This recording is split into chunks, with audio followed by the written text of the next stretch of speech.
Buenas noches. La vez pasada, en conferencia 12, llegamos al diagrama 122. Y hoy continuamos con 123. Por favor.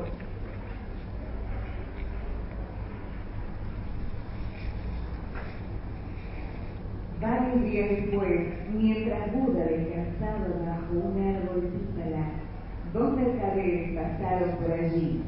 Ellos encontraron a Buda sentado extraordinariamente calmo y feliz, como alguien que ha ganado la mayor batalla, complacido con su victoria. Entonces, ellos ofrecieron reverentemente a Buda la exquisita comida que habían traído con ellos, y profundamente impresionados por la apariencia y lenguaje de Buda, le pidieron ser aceptados como sus discípulos. Los nombres de los dos mercaderes eran Tapusa y Vanika. Debido a que ambos tomaron refugio en el Buda, se convirtieron en los dos primeros discípulos de Buda. Ahí debe ser la traducción a los dos primeros discípulos laicos del Buda. Ya. Quiero aclarar una cosa sobre terminología. En el occidente ahora muchas veces se usa la palabra sangha como para describir comunidad de budista. Le quiero marcar la terminología muy bien ahora. La palabra sangha como la palabra dharma son palabras ya en la antigua India, antes de que el Buda empezó a usar esos términos. Ahora, la palabra sangha, en el sentido de los brahmanes, es un grupo de practicantes que son principalmente laicos. Tanto como la palabra dharma para los brahmanes significa la ley. ¿Qué es la ley? 4 castas. La ley dice uno nace como brahman, entonces siempre es de casta de religioso, y solo el hombre de esa familia puede ser pastor, y no la mujer. El dharma, de acuerdo con los en la antigua India, dice que si uno nace en clase de gobernadores, entonces puede gobernar, pero no puede ser un religioso. Es decir, la palabra dharma en la antigua India en cierto modo significa dogma. Uno nace y ya está. La palabra karma también. Karma para los hindúes o para brahmanismo significa predestino. Y por eso ustedes ven, ¿quiénes aquí han visto películas de Bollywood? Esas cosas, bueno. Siempre un tema que Bollywood o en India siempre tratan de hablar, incluso ese nuevo que ganó premio que se llama Slumdog Millionaire. Okay. Si ustedes ven cómo ellos tratan el tema de karma, ¿qué está diciendo realmente? Que todo es predestinado. Sin ningún esfuerzo vas a llegar donde tienes que llegar. Eso es karma de acuerdo con brahmanismo, con la antigua India. Karma en el sentido budista no es así. Ni la palabra dharma tampoco significa dogma. Significa enseñanza, verdad universal. Ahora, la palabra sangha en budismo se refiere específicamente a la comunidad de monjes, o comunidad de liberados, que tienen que llegar primero al primer nivel de liberado, que se llama el que entró al corriente. Es decir, alguien que no es liberado y no es monje, no es un miembro de sangha. Pero ¿por qué en el occidente se usa ese término tan como flojo? Porque en vez de entender su definición, hay una necesidad de sentirse igual. Igual. Todos somos iguales. Sí, somos iguales en la esencia, pero en la práctica los laicos llevan vida de laicos, los monjes llevan vida de monjes. Hay diferencia en elección. Entonces no es necesario querer ser igual. Lo que uno tiene que tratar de llegar a igualdad es en su esencia como un despierto. ¿Okay? Entonces, palabra sangha, especialmente en todos los textos budistas, especialmente en la colección de preceptos, sangha está refiriendo a los monjes, vida de los monjes, comportamiento de los monjes, no para cualquier persona. Cuando uno se confunde, uno lee eso y es un espanto. No puedo hacer esto, no puedo hacer esto, no puedo hacer esto. No. Ok. Ahora, eso es una parte. Entonces, ¿cómo se llaman? ¿En qué los laicos budistas, cómo forman parte de la comunidad? Se llama 4 asambleas. Los 4 asambleas o 4 tipos de personas. En sánscrito es Chattaro Purisa. Quiere decir 4 tipos de personas, que son Bhikshu, monje budista, Bhikshuni, monja budista, Upasika, Upasaka, que laico y laica budista. Esos son los 4 asambleas, 4 tipos de personas. Entonces, cuando nosotros estamos en conjunto practicando con laicos budistas, decimos que esta es nuestra asamblea, no nuestro sangha. ¿Okay? Eso quiero ser muy claro, porque esa definición, si no está claro, queda como karma. Cualquier cosa que pasa malo es su karma. Y cuando se habla de comportamiento del sangha, uno empieza a pensar que tiene que vivir como un monje. No, tienen que vivir tal como laicos. Okay. Otra cosa, aquí dice que el Buda ganó la batalla. Okay. Solo hay una batalla nuestra, cada uno de nosotros. El único enemigo, ustedes saben quién es, ¿no? Uno mismo. Entonces el Buda ganó la batalla ¿contra qué? Contra su ego, el egoísmo, contra el yo. Entonces él estaba disfrutando, aquí dice, no sé si se traduce ahí, él estaba disfrutando en la victoria, ¿ah? Complacido con su victoria de ganar esa batalla. Ya se terminó la batalla. Nosotros, en cambio, cada momento estamos luchando con ese yo. Okay. Y seguimos luchando hasta que ganemos la batalla. En ese proceso ganamos y perdemos de vez en cuando. 3 pasos para adelante, 2 pasos para atrás, 4 pasos para adelante, 5 pasos para atrás, y así. Pero si uno persiste en esa práctica, vas a ver que eventualmente vamos a estar avanzando. Lo peor es rendirse. Cuando uno se rinde ya no hay caso, es difícil. Segundo punto, los 2 comerciantes hicieron ofrenda al Buda. ¿Por qué? ¿Vieron a alguien que tiene un resplandor increíble? No lo conocen, pero se acercan como para ofrecerle alimento.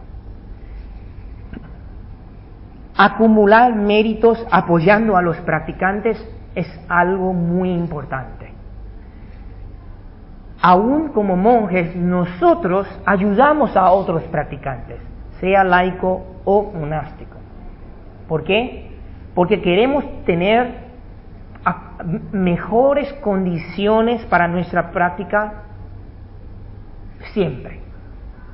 ¿Qué es una falta de condiciones? No pueden creer de los casos que he oído de alguien decidido a ir a una conferencia, tiene todo preparado, agenda liberado y de repente antes de irse algo sucede, un obstáculo, no pueden ir. Alguien, un familiar se enfermó, algo sucedió que impide a esa persona hacer ese paso, aún tan simple como ir a una cita. Pero para ir a bailar, hacer cualquier cosa mundana, siempre todo smooth sailing. ¿Cómo se dice? El camino está bien preparado, empedrado para ir a disfrutar. Pero cuando se trata de la espiritualidad, si uno no tiene suficientes méritos, trabas y trabas. Nos enseñan, y también en los textos budistas dice, si cuando uno no tiene suficiente mérito, tiene que acumularlo. ¿Cómo uno acumula méritos? Méritos son condiciones, sean personas, amigos, recursos, el subte que no está en paro, todo eso son condiciones. Si uno ayuda a otros a practicar, uno remueve obstáculos de los otros para la práctica, uno apoya la práctica de los otros, uno está ya acumulando méritos y empedrando su propio sendero espiritual. Eso es muy importante. Por ejemplo, para hacer un retiro, mucha gente, amigos, compañeros monjes me dicen, me gustaría hacer un retiro de 3 años. Entonces digo, ¿y por qué no lo haces? No, nadie me apoya. Y sí, para hacer un retiro alguien tiene que cocinar, traerte la comida, alguien tiene que hacer las cosas para que tengas luz, gas en su retiro. Alguien tiene que apoyar en tu práctica. Eso me di cuenta a través de tantos 19 años de observación. No es tan fácil. Y por eso mis maestros mayores me dijeron, si una persona quiere tener un día de práctica tranquilo, necesita apoyar a otra persona a hacer un día de práctica tranquilamente. Si quiere una semana, necesita hacer la misma cosa. Si quiere un año, tiene que sacrificar para la práctica para apoyar la práctica de otra persona, sea en recursos o en tiempo. Todo eso es causa y efecto. Nada es gratis en la vida. ¿En qué sentido? Si uno no ha puesto esa voluntad de regocijar, apoyar en la práctica de los otros, uno no va a recibir los efectos. Y cuando uno, aunque tenga la intención de querer practicar, hacer cosas, va a tener trabas. Y por eso, en los 6 paramitas o 6 perfecciones de la práctica, se empieza con paramita de generosidad. Uno tiene que invertir para poder cosechar. Uno tiene que sembrar para poder avanzar. Y no crean que porque uno tiene poco, pues no puede hacer. La mayoría de la gente dice, pero maestro, yo tengo muy poco, yo no puedo ayudar. No, ¿quién dice que tiene que ayudar en una forma como notable? Se empieza con cosas pequeñas. Le doy un ejemplo. El Buda una vez estaba caminando por río Ganges, y río Ganges tiene mucha arena. Y un chico estaba jugando con arena, haciendo casillas, pero casillas tipo indio, no occidental o europeo. Entonces estaba haciendo y le gustaba tanto la arena, y vio el resplandor del Buda así acercándose. Y ese chico de toda la arena que tuvo ahí, sacó una pulgada, como una palmada.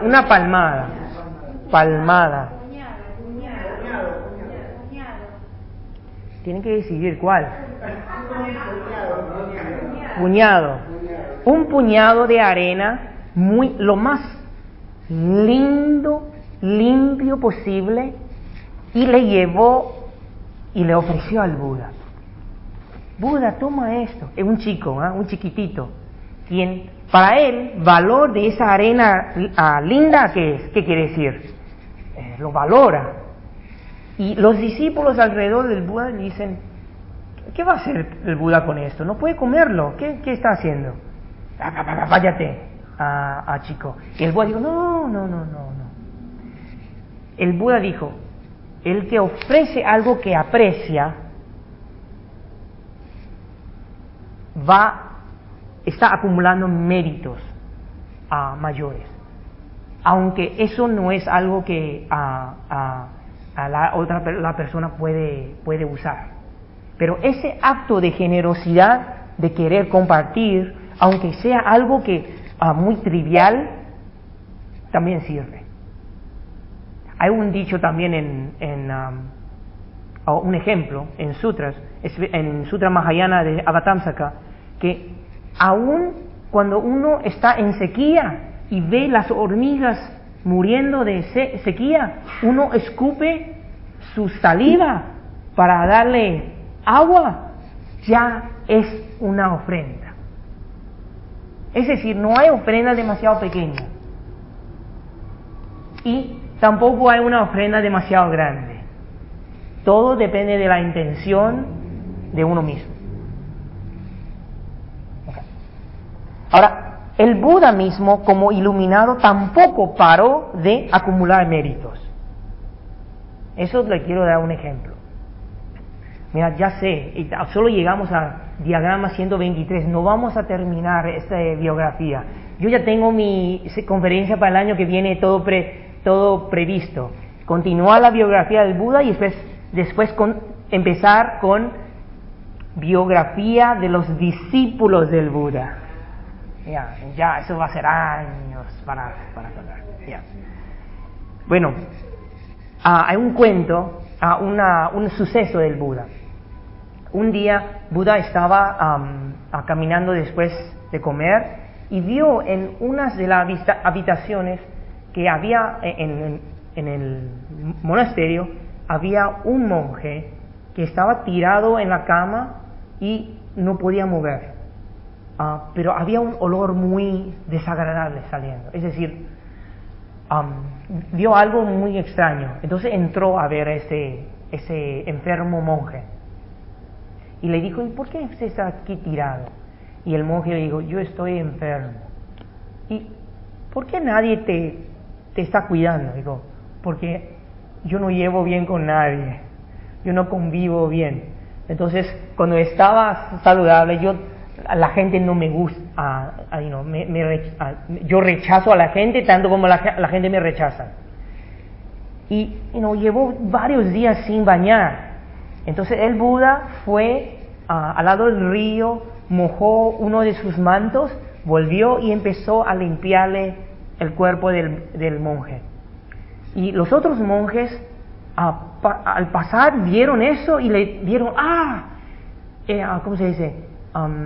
Respetuoso Buda, ¿cómo usted está bañando y limpiando al monje enfermo? Y el Buda dijo, porque ustedes no están haciendo. Y entonces, no, déjanos hacer. El Buda, no, ya lo estoy haciendo. Y dijo eso, como una sinopsis de lo que dijo. Aún el perfectamente iluminado no deja pasar cualquier oportunidad para acumular méritos. Porque el campo de cuidar a un enfermo es un mérito muy grande. Dijo eso. Entonces era una lección para los discípulos, para todos sus alumnos. aún un iluminado no deja de acumular méritos, porque acumular méritos implica ¿qué? Un acto compasivo hacia el otro. Bueno, diagrama 124, por favor. Luego de un largo descanso, Buda comenzó a plantear qué debería hacer en el futuro. Primero él pensó: el Dharma que he comprendido es difícil y profundo, y difícilmente será aceptado por la mayoría de la gente, cuyos deseos naturales son muy fuertes. Pero con gran compasión y sabiduría sin igual, Buda concluyó: algunas personas tienen pasiones ligeras y pocas aflicciones. Algunas personas tienen muy pocos deseos. Tal gente, tal vez, esté apta para aceptar este Dharma, tal como la flor de loto extiende su tallo desde el fondo de la laguna hacia el aire en busca de la luz del sol. Yo, por lo tanto, no debo mantener en secreto la radiante verdad. La haré saber por todas partes. Así todos podrán beneficiarse de ella por igual. Así, él decidió propagar el Dharma. Después de llegar a la perfecta iluminación, decidió difundir la verdad universal que realizó, en vez de guardar el secreto que descubrió como su patente. Eso sucede mucho en nuestro mundo. Y en el sentido budista le damos un nombre: ser mezquino con la enseñanza. ¿Cuántas veces nosotros encontramos a alguien y le decimos: ¿usted me puede enseñar cómo hacer esto? Bueno, eso es muy difícil. Me tomó mucho tiempo para aprender esto. ¿Qué tal? Te dan vueltas. No están dispuestos a compartir. Eso sucede mucho. Aún en la práctica, en la búsqueda espiritual, vemos que hay personas que se encuentran con buen maestro y ¿qué hacen? Quieren quedarse con el maestro o la maestra. Esta es mi maestro, mi maestra. No quiero compartirlo con los otros, porque eso significa que voy a tener menos tiempo con el maestro o la maestra. Nosotros lo vemos todo el tiempo. Aún en la búsqueda espiritual hay personas que quieren exclusividad. Eso es ser mezquino o ser mezquino con las enseñanzas. Cuando uno quiere que vida tras vida siempre tener acceso a oír el Dharma, uno tiene que ser generoso con las enseñanzas, en vez de guardar secretos, guardar información, no querer compartir con los otros. Le doy otro ejemplo. Cuando todos quieren ser gurús y nadie quiere ser, o todos quieren ser caciques y nadie quiere ser indios, ¿qué implica eso? Implica que nadie está interesado o pocos están interesados en ayudar a difundir algo. Muchos tienen oportunidad de oír algo y ni siquiera tienen la gana de compartirlo con otra persona. Entonces, ¿qué implica? Implica que está plantando causas, semillas de mezquindad de la enseñanza. ¿Y qué es lo que van a recibir en el futuro? La misma cosa, los mismos obstáculos que uno está presentando a los otros. Compartir con los otros para que reciban los beneficios. Es una mentalidad tan importante en la práctica. Ahora, recuérdense, cuando digo compartir, es compartir, no quiere decir forzar. Porque si el otro no está abierto a algo, uno no tiene que forzarle a aceptar. Estoy hablando, compartir es, uno siente beneficio de algo y quiere que el otro tenga el mismo beneficio. Y eso también es una cosa que tenemos que siempre estar consciente. Cuando escuchamos algo, cuando recibimos beneficios de algo de Dharma, nos gustaría que otros reciban la misma, se comparten en esa misma, en ese mismo beneficio. Aún más, uno tiene que regocijarse en cuando otra persona ha escuchado algo que le ayudó, una palabra, una frase, uno tiene que regocijarse en vez de sentir, eso es tan elemental, eso es tan básico, yo ya sabía, yo lo escuché 2 o 3 años antes. No, en vez de así uno tiene que regocijar. Bueno, diagrama 125, por favor. Después de pensar de este modo, Buda empezó a reflexionar: ¿a quién convertiré primero? Esta persona debe estar inclinada a la enseñanza del Dharma y debe ser rápida en su comprensión. Primero pensó en su propio maestro, Aranakalama, quien fue un hombre de sabio racionamiento y ligera pasión. Él sería definitivamente la persona que aceptaría el Dharma. Pero Buda pronto se enteró que Aranakalama había fallecido. Entonces recordó a su otro maestro, Uddaka Brahmaputra, pero pronto descubrió que él también había muerto. Finalmente, los 5 brahmanas que lo habían seguido antes de la práctica del ascetismo en Uruvá vinieron a su conciencia. Cuando supo que ellos estaban ahora en Gadabá, cerca de Varanasi y Benares, dejó Uruvá para ir a buscarlos. Cuando él decidió a difundir el Dharma, primero pensó en quién. Su primer maestro, cuando dejó la vida del palacio. Y cuando se enteró que él ya falleció, entonces quiso buscar el segundo maestro, de quienes les enseñaron la meditación de estado de no forma o no materia. Pero también falleció. Y eso también es una condición. Ustedes recuerdan que al principio, después del nacimiento del Buda, había un asceta, un practicante, el sabio Asita. Asita les lloró, tuvo lágrimas, porque él sabe que cuando el príncipe Siddhartha, llega a su iluminación, él ya no va a estar. Entonces sentía pena. Esas son condiciones de encontrar con los seres iluminados. En uno de los votos que nosotros hacemos en nuestra práctica es hacer el voto de siempre poder encontrar con el Buda en la misma época de su iluminación. Ahora siempre hago el chiste, tal vez yo fui una hormiga 2500 años antes, pero por lo menos algo me llegó, o a ustedes también.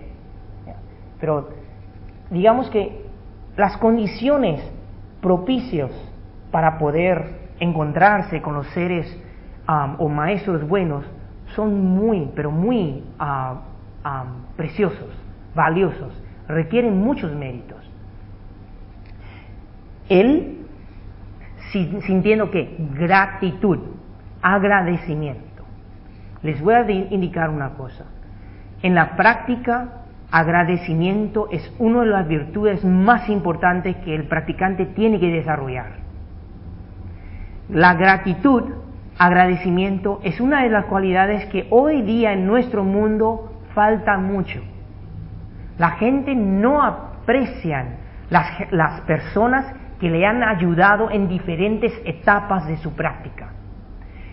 El Buda, después de llegar a la iluminación, ¿qué hizo? pensó en retribuir, en devolver, en agradecer a sus maestros primero. Maestros de ciertas etapas no implica el maestro es perfecto, pero si esa persona le introdujo a un camino, te ayudó a transitar una etapa, es su maestro por vida. Y hay un dicho, maestro por un día es maestro por vida. ¿Han escuchado esa frase o no? No. Eso se nos enseña desde chico en cultura china. Maestro por un día implica maestro por vida. Es decir, uno siempre tiene, en los buenos logros que uno alcanza, uno tiene que transferir méritos y pensar en esos maestros que nos ha ayudado en diferentes épocas. El hecho que nosotros podemos formarnos como una persona, ¿sabe cuántas personas tienen que ayudarnos? Primero los padres, agradecimiento hacia los padres, después los maestros, después los amigos. Él sentía gratitud hacia sus maestros, 2 maestros, pero ya fallecieron. ¿Y qué pasa? Después, ¿qué piensan? En los 5 compañeros, 5 sramanas que practicaba ascetismo con él. Entonces, se puso en el camino para encontrarlos.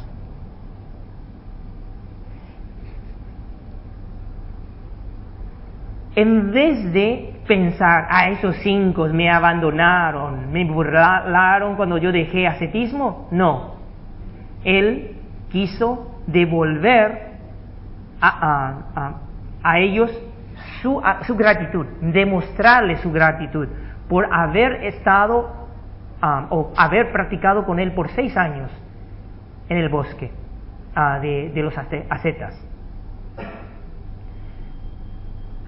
Él no tenía envidia ni celos, él tenía regocijo, él tenía agradecimiento, sentía nada más que agradecimiento. Nosotros en nuestra práctica es muy importante esa virtud. Y siempre le digo a la gente, hace una tarea. Uno tiene que hacer una lista de todas las personas desde pequeño que te ha ayudado en diferentes etapas difíciles de tu vida. Hacer una lista de estas personas. Y uno se da cuenta que el hombre o una persona no crece solo. Necesita personas que le apoyen, que le nutren, que le recuerden, que le empiedran su camino. Ok. Diagrama 126, por favor. Cuando los 5 sramanas vieron a Buda acercándose a la distancia, hablaron entre ellos. Mira allí, Ramana Gautama viene directamente. Él ha abandonado el ascetismo y se ha convertido en una persona voraz. Cuando llegue, no le hablaremos, ni siquiera lo saludaremos, ni tomaremos su manto ni su cuenco. Solo vamos a preparar un asiento aquí. Dejémoslo sentarse aquí si él quiere, o ponerse de pie si le parece. ¿Quién se tomaría la molestia de siquiera saludar a un hombre tan débil como él? Mira, los 5 compañeros iniciales que le vieron a él acercándose, dijeron, esa persona tan débil que dejó ascetismo. Es un rechazo inicial. Le menospreciaban por haber tomado otro camino, haber abandonado ascetismo. Y vamos a ver qué pasó. Diagrama 127, por favor. Pero cuando los 5 sramanas vieron a Buda aproximarse, notaron que no era el tipo de persona que pensaron que era. Ellos comenzaron a darse cuenta que Buda era incomparablemente noble, serio y brillante por la luz de su alma. Nunca habían visto antes a alguien así. Realmente estaban tan asombrados que inconscientemente olvidaron lo que habían estado diciendo anteriormente. Algunos de ellos corrieron y se inclinaron respetuosamente tomando el manto y el cuenco de las manos de Buda, mientras otros le prepararon el asiento y corrían para ofrecerle agua para beber por el resplandor de su aura. Mira, por el resplandor de su aura. ¿Cuántas veces, y yo he visto repetidamente, personas que tienen una actitud, digamos que se sienten ya formados, pero al ver un practicante de alto nivel, es tan automático esa humildad que sale. ¿Por qué? Porque hay un resplandor tan fuerte que uno no puede negar. Es como te cambia tu energía. El resplandor de un iluminado atrae a la gente, le altera en una forma buena. Es como la luz es tan brillante que la arrogancia no puede tener lugar. La arrogancia ya es una oscuridad enfrente de ese resplandor. Ese resplandor de la persona compasiva. Es difícil mantenerse esa dureza enfrente de esa persona. Los 5 compañeros sramanas decidieron como boicot al Buda. Pero al acercarse, ¿qué pasó? Se ablandaron, se dice, se suavizaron. Entonces empezaron a servirle, a querer estar con él. Las virtudes de un practicante es como una energía contagiosa. En la práctica espiritual, esto es una de las indicaciones también. Cuando uno entra a un cuarto y le resulta y ve que todos se van corriendo para el otro lado del cuarto, algo está mal. Uno está emitiendo una energía de rechazo en vez de atracción. En cuando uno practica la compasión, ¿qué hace? Hay una energía que atrae, que trae paz a la gente. Y eso es lo que un practicante nota y tiene que desarrollar. Porque la única forma de ayudar a otros es cuando otros están interesados a escuchar lo que tienen que decir. Si van corriendo para el otro lado, ya no le puedes llegar. Okay. Diagrama 128, por favor. Luego de sentarse en el asiento que le habían preparado, Buda comenzó a hablar. Sramanas, he alcanzado la verdad del nirvana, del no nacimiento y no muerte, y deseo exponerla e introducirlos a esta. Si ustedes aprenden y practican según la lección que les marco, pronto serán iluminados, no en el futuro, sino en el presente, en la presente vida o en el presente momento. No les he dicho más que la verdad en cuanto a que trascenderán nacimiento y muerte por ustedes mismos. Él declaró lo que él logró y le ofreció la misma posibilidad a ellos. Esto es lo que un verdadero realizado iluminado hace. Él no dijo, yo realicé, ahora ustedes pueden servirme y pueden estar bajo mis alas, yo les protejo, yo les puedo impartir cosas para sacarle el sufrimiento. No. Él dijo, si yo puedo liberarme, ustedes también. Si yo puedo iluminarme, ustedes también, pero tienen que trabajar. Es decir, Él les ofreció a ellos la misma posibilidad, reconociendo que la posibilidad, la potencial de llegar a budidad en cada uno. cada uno de los humanos. Y eso es muy precioso y es algo que el Buda Shakyamuni, con sus virtudes y con su compasión, trató de explicar a la gente. El Buda no es un deidad. Esa etapa postdoctorado de la iluminación perfecta, de la práctica espiritual, no es algo que solo él puede, sino que está diciendo que si yo puedo, ustedes también pueden, pero tienen que ponerse a trabajar. La continuidad en la práctica. Ok, siguiente. Habiendo escuchado las palabras de Buda, los 5 brahmanas no podían dejar de dudar de él, porque lo habían visto antes practicando revueltamente la búsqueda de la última verdad, pero después se había detenido. Ahora él llegaba y decía que ya había alcanzado el nirvana del no nacimiento y no muerte.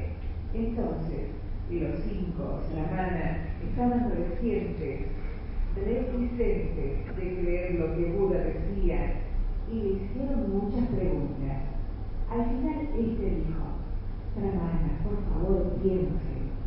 Les he dicho todas estas cosas anteriormente cuando estuvimos juntos.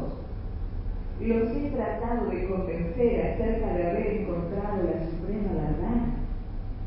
Los 5 brahmanas admitieron que, de hecho, el Buda nunca había dicho esas cosas antes. Entonces, ya no se negaron a aceptar sus enseñanzas. La duda que los 5 compañeros, esos 5 brahmanas, tenían era que Siddhartha, quien practicó 6 años de ascetismo con él, cambió a otro método, y con qué, ¿cómo que él puede decir que él logró la iluminación? Es decir, tenían duda en su mente, pero al mismo tiempo vieron un resplandor increíble en él, como irradiaba esa luz, esa energía que no cualquiera tiene. Ahora, ¿por qué el Buda, al decir, mira, yo nunca le dije anteriormente cuando practicaba a ustedes que yo realicé la verdad, pero ahora te digo, y ellos le dieron la oportunidad de hablar de esa verdad? Ahora, ¿por qué ellos le creyeron? Porque el Buda practicó precepto de no mentir por vidas. ¿Ustedes saben el cuento del lobo y el niño? El lobo viene. Bueno, nadie le va a creer a ese niño. Es la misma cosa que nosotros hoy hacemos chistes. Ten cuidado. Cuando nosotros hacemos chistes, y hacemos chistes de tipo que creemos que es que es chistoso para la gente, que alivia el ¿cómo se dice? El aire, digamos. La medida tiene que ser muy cautelosa, porque si uno empieza a hacer chiste abarcando cosas de la espiritualidad, diciendo, hay como no dar un sentimiento de seriedad a la gente.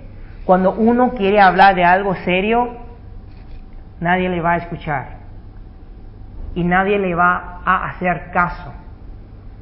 Mira, recuérdense, el Buda dijo: yo nunca dije que yo realicé la verdad cuando estaba practicando con ustedes, pero ahora les digo que sí.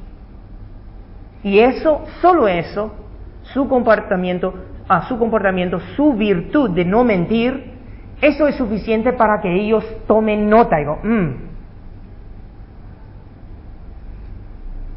tiene razón, vamos a escucharlo. Y ahí abren sus mentes. Okay. Entonces, el primer sermón de Buda fue dado a los 5 brahmanas. Este evento fue recordado como el Dharmakaya Sutra.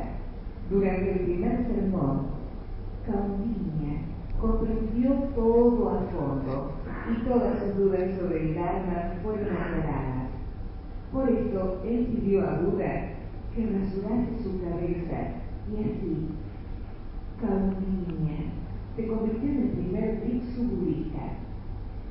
Desde ese momento Buda residió junto a los 5 bhiksus. Cuando dos de los bhiksus fueron por más limosna diaria, él predicaba para los otros 3. Cuando 3 de los bhiksus se ausentaban, predicaba para los otros 2. Debido a este método de práctica, cada uno de ellos se sintió feliz y aprendió lo mejor. Buda fue el más hábil maestro del mundo. Los 5 bhiksus practicaron honestamente lo que Buda les había enseñado.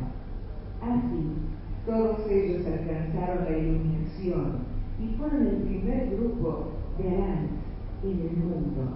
Buda enseñó a continuación el Anattalakkhana Sutta, que es el discurso acerca de la característica del no-yo. Ahora los 5 brahmanas le llamamos los 5 bhikshus, porque ya se convirtieron en monjes budistas. Y esos 5 lo consideramos el primer sangha, los 5 primeros de la comunidad budista, comunidad de monjes. En colección de preceptos de monjes, de Vinaya, aquí llamamos, cuando 5 monjes estén presentes, ahí tenemos un sangha, una comunidad monástica. Ahora, cuando eso es en el caso de que uno está en la presencia del Buda o en presencia de un país budista. Pero cuando uno va a un país extranjero, como yo estoy viniendo a Sudamérica, solo necesitamos 4 monjes para llamarnos un sangha, en vez de 5, porque cuesta mucho más tener monjes aquí. Okay. El primer sutra que el Buda, el primer sermón, digamos, que él enseñó, se llama el Sutra de girar la rueda del Dharma. O girar rueda significa poner en movimiento la rueda del Dharma. Eso es lo que significa. Es decir, en la antigua India, girar la rueda quiere decir girar o enseñar, empezar a enseñar. Eso fue el primer sutra. Ahora vamos a poner el diagrama de los noble octuple o octuple sendero.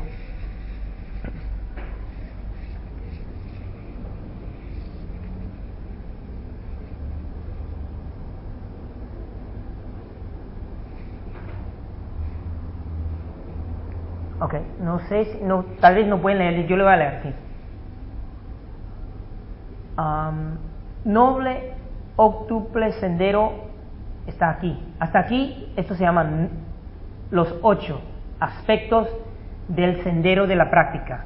Y cuando abarca correcto conocimiento y correcta liberación, ya estamos hablando de estado de liberado.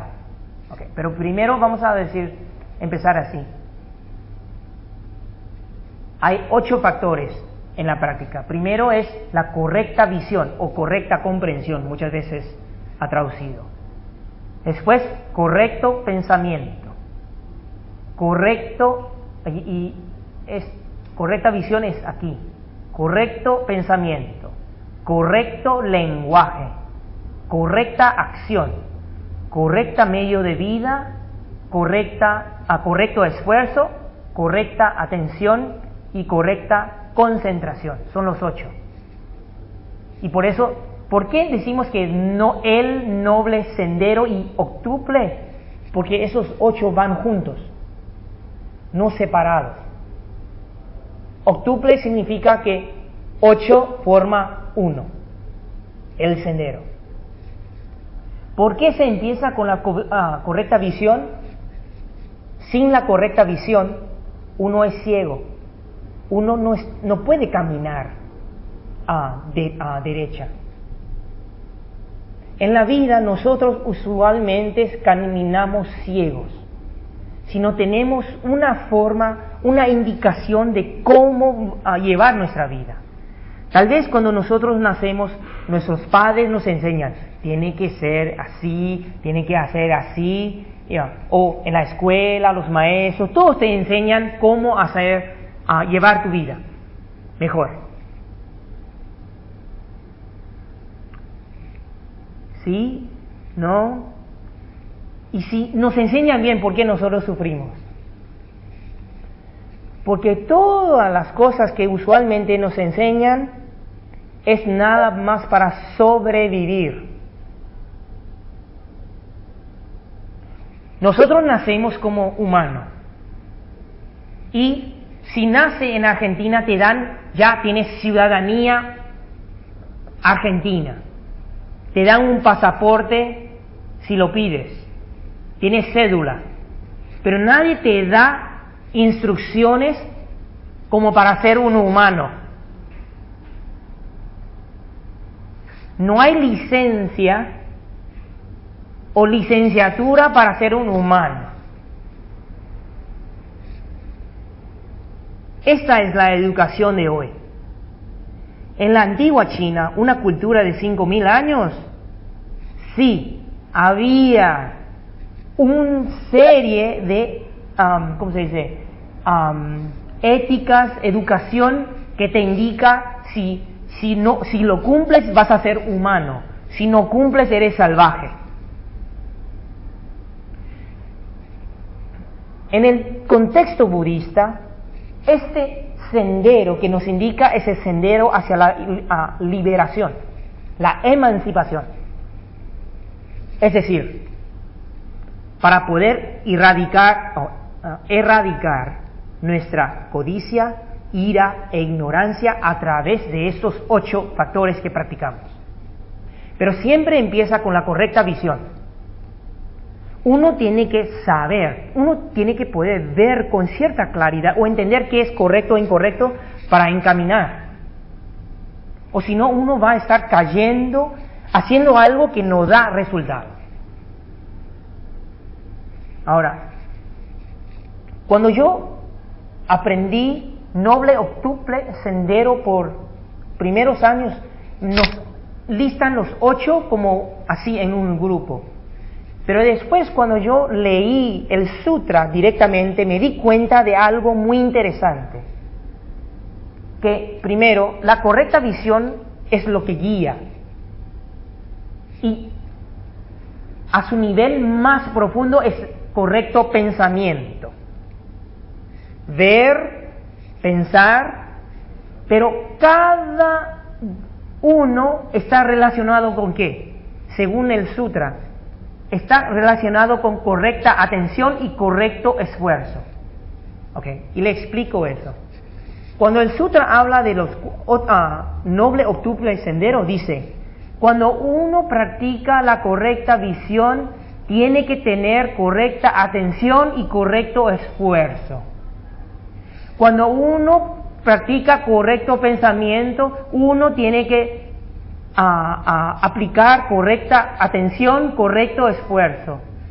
Cuando uno practica correcto lenguaje, tiene que acompañar con correcta atención, correcto esfuerzo. Cuando uno quiere practicar correcta acción, tiene que ir acompañado con correcta atención y correcto esfuerzo. Así es la fórmula. ¿Qué quiere decir? Visión correcta sin correcta atención o sin atención o esfuerzo adecuado, sea demasiado o menos, uno no va a poder manejar bien. ¿Qué es un esfuerzo que es incorrecto? Uno toma la regla aprendido a través de correcta visión y empieza a criticar a otros en vez de tomar la regla para medir a uno mismo. O uno tiene una regla tan floja que dice, bueno, todo bien, yo todo bien, él todo bien. Es decir, no hay un criterio. Y tampoco eso puede llamarse correcta visión. Cada aspecto de ese sendero tiene que ver acompañado con correcta atención y correcto esfuerzo. Correcta atención proviene de la práctica de meditación, de poder enfocar la mente para poder tener un manejo más adecuado de la mente, no dejar al mono saltar tanto. Entender cómo controlar, dominar la mente para poder aplicarlo adecuadamente. Correcto esfuerzo proviene de no rendirse en la práctica. La continuación de la práctica. 15 minutos de práctica, 15 minutos de lectura de sutras. Uno persiste así, es una diligencia que va acumulando una fuerza y va a superar la inercia de la perezosidad, de la pereza. Porque la pereza lo que es una inercia de no querer mover.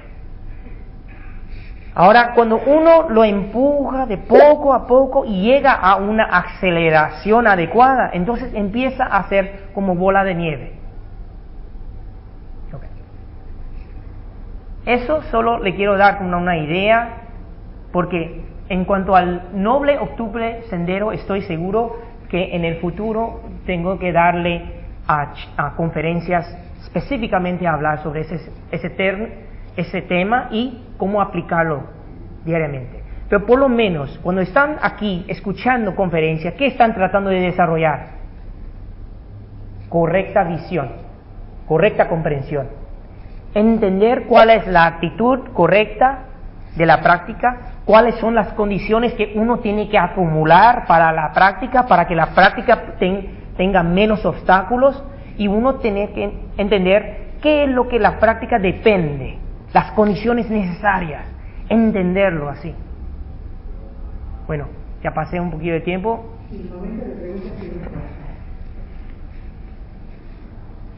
Sí, ahí Alejandro, por favor. Pregunta no demasiado difícil, ¿no?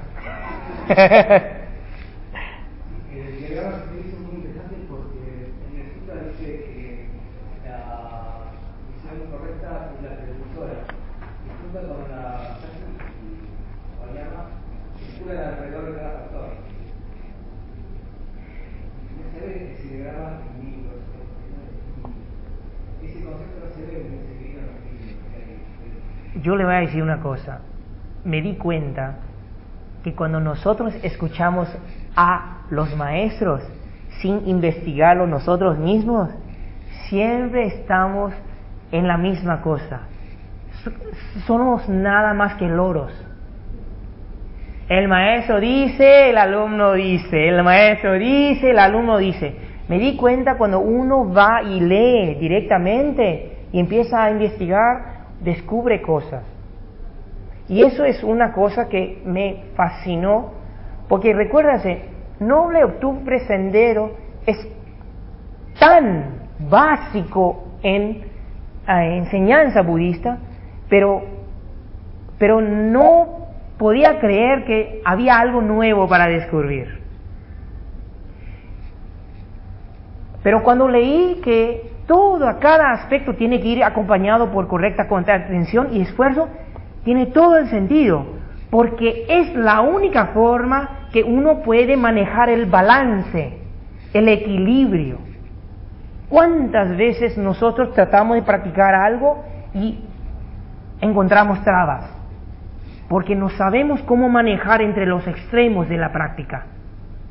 Y ahora, específicamente yo lo expliqué de acuerdo con sutras sobre noble sendero.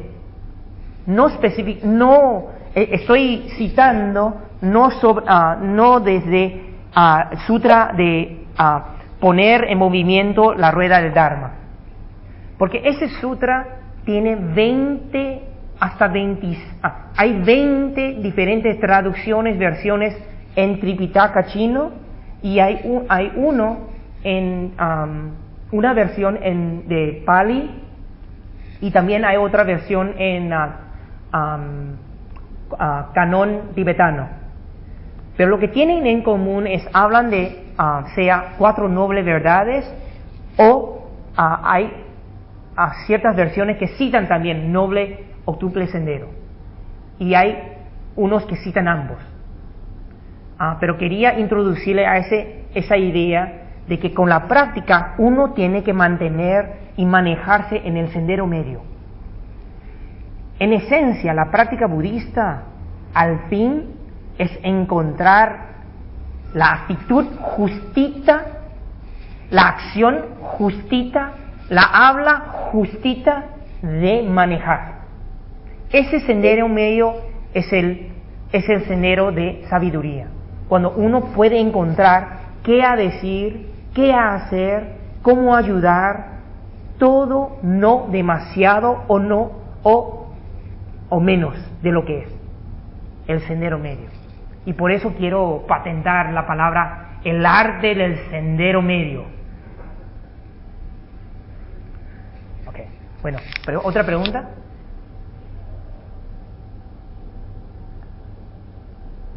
¿No? ¿Sí? ¿Alejandro? Bueno. ¿O Federico tiene pregunta? ¿No? Ok, bueno. Alejandro, sí.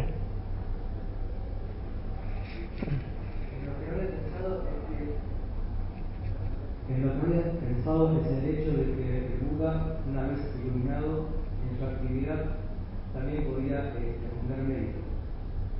Eso es algo que no para mí. ¿Te estás refiriendo que él sigue acumulando méritos? Porque él quiere mostrar y manifestar que la práctica nunca termina, aún más para un iluminado. ¿Me entiendes? No es extraño cuando alguien pasa vidas tras vidas practicando y llega a la iluminación y ahí ya cruza las piernas y dice, yo me descanso. No es así.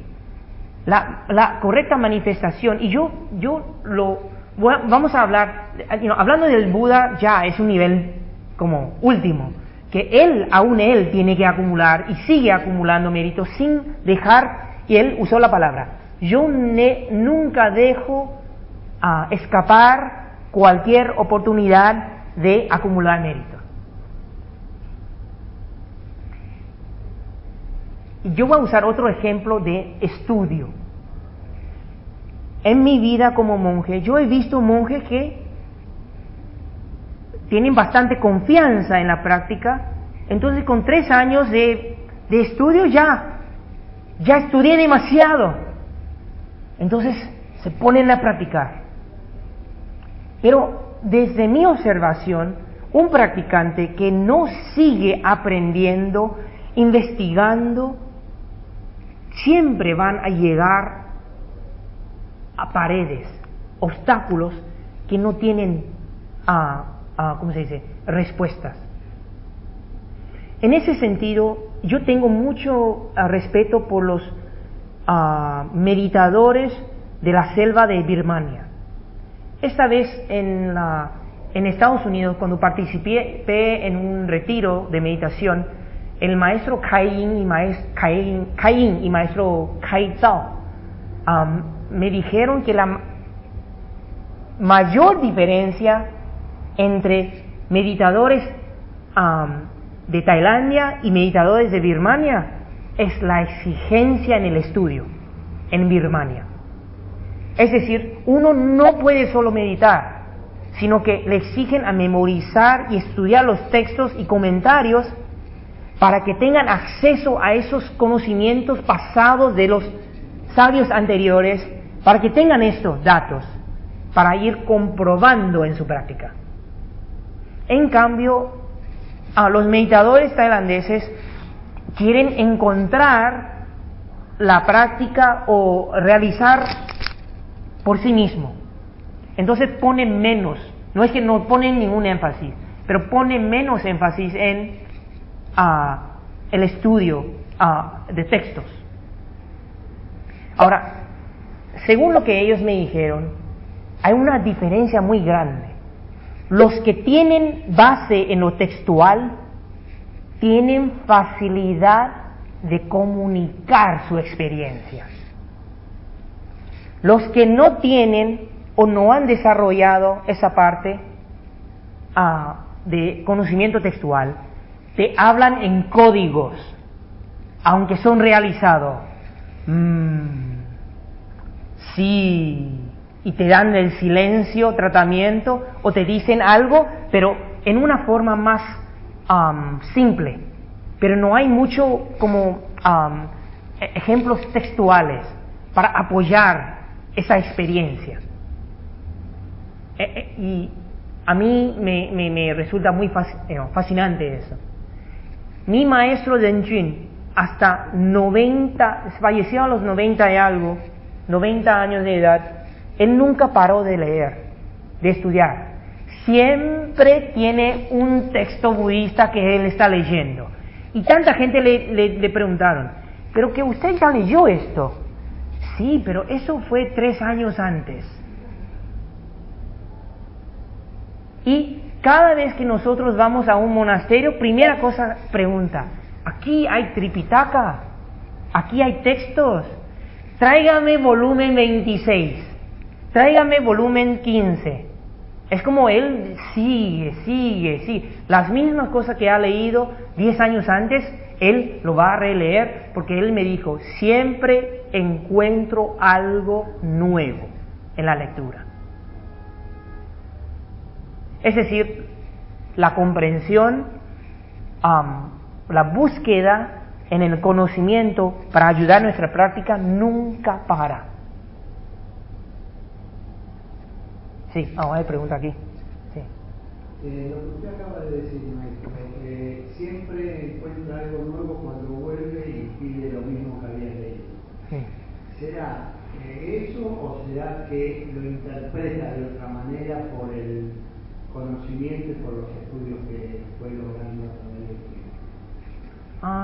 Yo creo que encontrar algo nuevo o encontrar más confianza en algo ya leído también es algo nuevo. ¿Qué quiere decir confianza? Cuando leemos algo y alguien te dice, por ejemplo, tierra no es plano, es redondo. Cuando te dicen como chico, entonces uno sí sabe esa información, pero no lo ha comprobado. Cuando uno va comprobando el Dharma, uno tiene más confianza. Cuando uno tiene más experiencias, más realizaciones graduales, aunque uno lea algo que ha leído, relee algo, le surge una confianza no misma que anterior, porque es cada vez más comprobado una verdad. En ese sentido lo interpreto. No es que tiene que encontrar siempre algo nuevo, ¿ya? Pero por lo menos al releer algo, saborear algo, uno puede tener más profundidad cada vez. ¿Ya? Bueno. Momento de cantar el suyo del corazón. Sí. Sí, hay una pregunta ahí. Sí.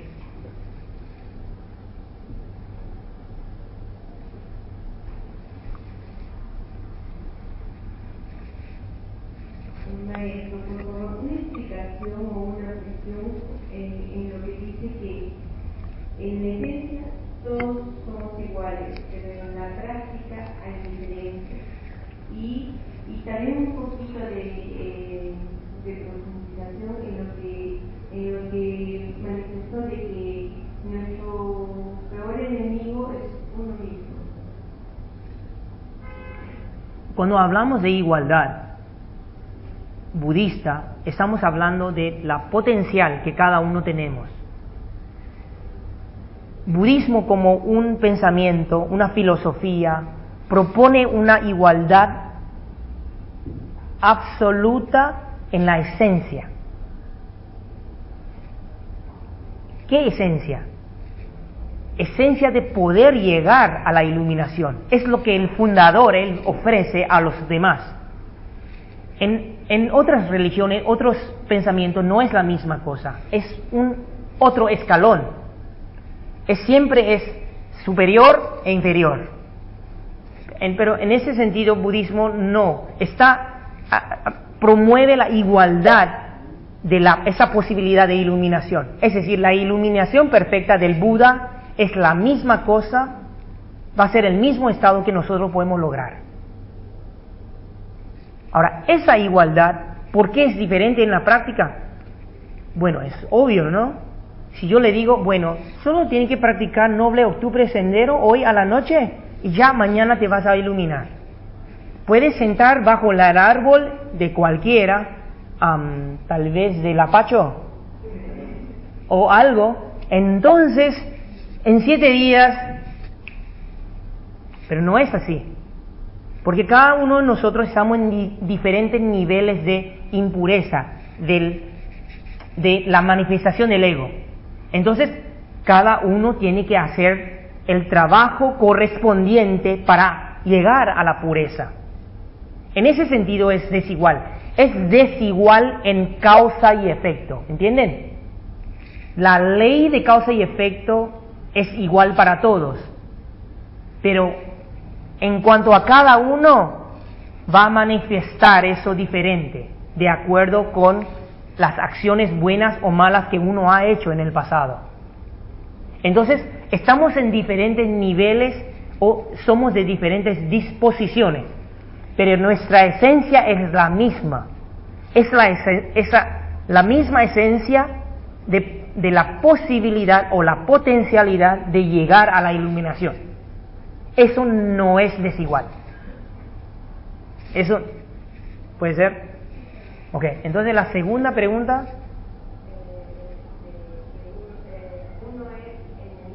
De uno mismo.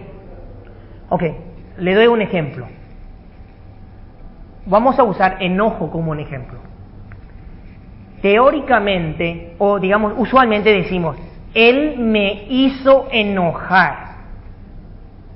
Ok. ¿Es posible que alguien nos hace enojar o no? Hacer enojar. Es decir, uno no tiene enojo, el otro te hace enojar. Es decir, crear el enojo en ti. ¿Es posible o no? Teóricamente. Desde el punto de vista o psicología budista. No. El otro, con sus acciones, te puede provocar.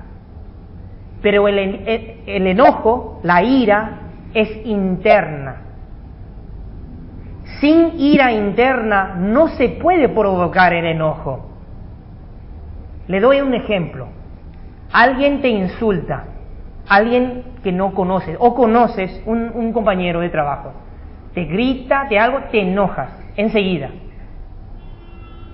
Pero tu propio hijo, que es muy caprichoso, y tú y uno mismo con tanto amor por ese ser, y te insulta, ¿te vas a enojar enseguida o no? Usualmente la madre tiene cierta tolerancia a ese ser. ¿Me entiende? Es decir, si la madre, en vez de hacer surgir o dejar surgir la ira, lo tapa o hace surgir la compasión o el amor por el hijo, ¿qué pasa con el enojo? No surge o no toma la misma magnitud que ha provocado por el otro. Es decir, está todo dependiente de quién, no del otro, de uno mismo. Y por eso en la práctica budista nosotros tenemos que asumir la responsabilidad total.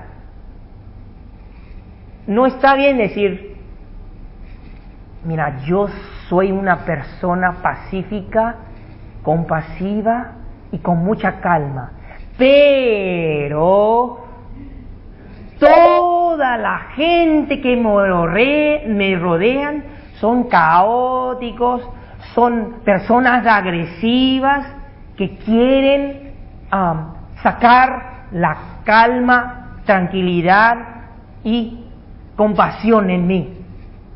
No es así. Uno ya no tiene ese nivel y por eso es tan fácil de ser provocado.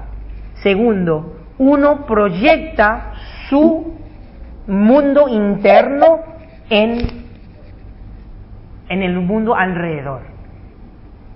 Y por eso el negativo, la mente negativa atrae mente negativa. Mente positiva atrae mente positiva. ¿Ok? ¿Puede ser? Bueno. ¿Estás convencida? ¿Sí? Ok, bueno. Ahora cantamos el Sutra del Corazón en chino, leemos la fonética en la pantalla.